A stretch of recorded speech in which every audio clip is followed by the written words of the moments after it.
왕앤청이 던지는 더 큰 질문. 아시아 쿼터제가 KBO에 남기는 구조적 과제. 아시아 쿼터 한 달. 누가 웃고 누가 울었나? 들어가며 제도가 선수를 만나는 방식. 새로운 제도는 시행 첫 해에 그 가치가 가장 선명하게 드러난다. 잘 작동하는 부분과 예상과 다른 부분이 동시에 표면으로 올라오기 때문이다. KBO 아시아 선수 쿼터제가 시행된 지 한 달. 왕앤청이라는 이름이 그 제도의 성패를 상징하는 자리에 서 있다. 그러나 왕앤청 한 명이 성적으로 제도 전체를 평가하는 것은 성급하다. 이 글은 왕앤청의 투구 내용을 넘어 이 제도가 만들어내는 구조적 문제들을 살펴보려 한다. 아시아 쿼터제의 설계 의도와 현실 사이의 간극. 아시아 야구 교류 확대와 리그 경쟁력 강화라는 두 가지 목표는 표면적으로 자연스러워 보인다. 그러나 이 두 목표가 실제로 같은 방향을 가리키는지는 따져볼 필요가 있다. 교류 확대를 목표로 한다면 아시아 각국 리그의 다양한 선수들이 KBO를 경험하고 본국 리그와 연결되는 흐름이 만들어져야 한다. 경쟁력 강화를 목표로 한다면 실제로 KBO 수준에서 통할 수 있는 선수들이 선발되어야 한다. 이 두 목표는 경우에 따라 충돌한다. 교류 측면에서 가치 있는 선수가 반드시 경쟁력 측면에서도 기여하는 것은 아니기 때문이다. 왕앤청의 경우 두 가지 목표를 동시에 충족하는 것처럼 보인다. 대만에서 주목받는 선수이고 실제로 KBO 경기에서 인상적인 성적을 내고 있다. 그러나 이것이 제도 전체의 성공을 의미하지는 않는다. 각 구단이 이 쿼터를 어떻게 활용하는가에 따라 제도의 실질적 효과가 달라진다. 가성비라는 프레임, 연봉 격차가 드러내는 시장 논리. 왕앤청의 연봉이 10만 달러라는 사실이 외국인 선수들의 100만 달러, 90만 달러와 비교되며 탁월한 가성비로 표현된다. 이 프레임은 야구 분석보다 경제적 관점을 앞에 놓는다. 연봉 격차가 이렇게 크게 벌어지는 이유는 두 가지다. 하나는 아시아 선수 쿼터가 기존 외국인 선수 쿼터와 별도로 운영되면서 시장 논리가 다르게 작용한다는 것이다. MLB 마이너리그나 독립리그 출신 선수들과 경쟁하는 기존 외국인 시장에서는 KBO가 상당한 프리미엄을 지불해야 한다. 반면 아시아 리그 출신 선수들은 아직 이 시장에서 가격 발견 과정이 진행 중이다. 다른 하나는 선수의 협상력 차이다. KBO 진출 자체가 목표인 선수와 여러 리그의 선택지를 갖고 있는 선수는 협상 테이블에서 다른 위치를 갖는다.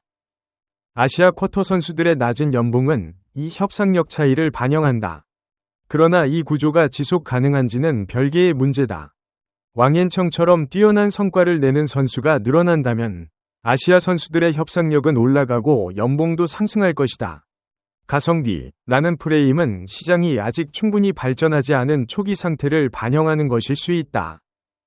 등판 간격과 체력 관리, 제도가 해결하지 못한 현실적 문제. 왕앤청이 4일 만에 등판해야 했다는 사실은 이 선수 개인의 문제가 아니라 팀 운영의 구조적 문제를 드러낸다. 선발 투수에게 일반적으로 5일 이상의 휴식이 필요하다는 것은 야구의 기본 원칙이다. 4일 만에 등판은 이 원칙에서 벗어난 것이고 그 영향은 기사에서도 언급된 불안정한 초반 투구로 나타났다. 한화가 왕앤청을 4일 만에 올려야 했던 배경은 선발진의 공백이다. 오웬 화이트의 부상 이탈로 로테이션이 흔들렸고 그 공백을 메우는 과정에서 왕앤청의 등판 간격이 압축됐다. 이것은 아시아 쿼터 선수가 단순히 쿼터를 채우는 존재가 아니라 팀의 실질적인 주전 자원으로 활용될 때 어떤 추가적인 부담을 안게 되는지를 보여준다. KBO에서 외국인 선수 부상이 발생했을 때 남은 외국인 선수들이 과부하를 안게 되는 패턴은 매 시즌 반복된다. 아시아 쿼터 선수도 이 패턴에서 예외가 되지 않는다는 것이 이미 한 달 만에 확인됐다. 제도는 선수를 추가했지만 선수 관리의 구조는 바뀌지 않았다. 비자책 실점의 반복, 수비와 투수의 연결 구조. 기사에서 반복적으로 등장하는 비자책 실점은 왕앤청의 이날 등판을 이해하는 데 중요한 맥락이다. 포수의 주루 실수, 수비 에러 등으로 인한 실점이 여러 이닝에 걸쳐 나왔다. 투수의 자책점 기록은 수비 실수로 인한 실점을 분리하지만 실제 경기 흐름에서 투수가 받는 영향은 자책, 비자책 구분과 무관하다.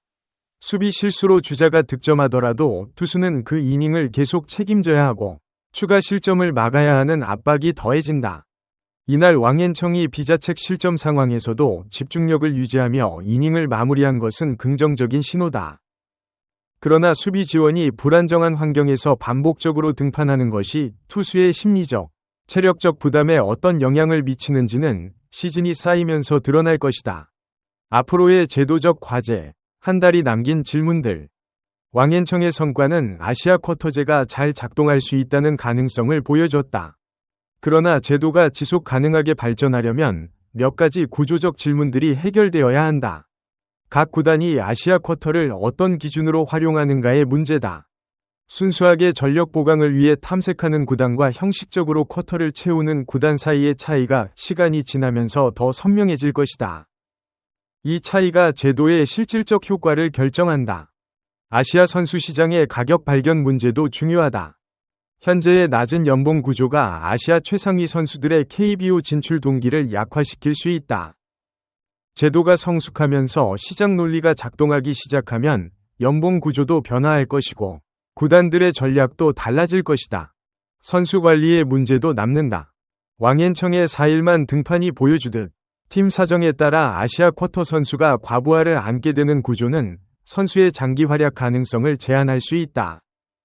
제도가 선수를 보호하는 장치를 포함하는지도 앞으로 점검이 필요한 부분이다. 마치며 왕앤청 이후가 더 중요하다. 왕앤청의 시즌 초반 활약은 아시아 쿼터제가 만들어낼 수 있는 최선의 그림 중 하나다.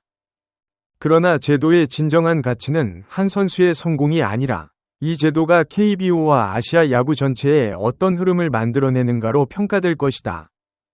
한 달의 기록은 시작점이다. 시즌이 끝났을 때 각 구단의 아시아 쿼터 선수들이 어떤 성과를 냈는지, 그리고 그것이 제도의 설계 목표와 얼마나 부합했는지를 종합적으로 볼 때 비로소 첫 해의 의미가 드러날 것이다.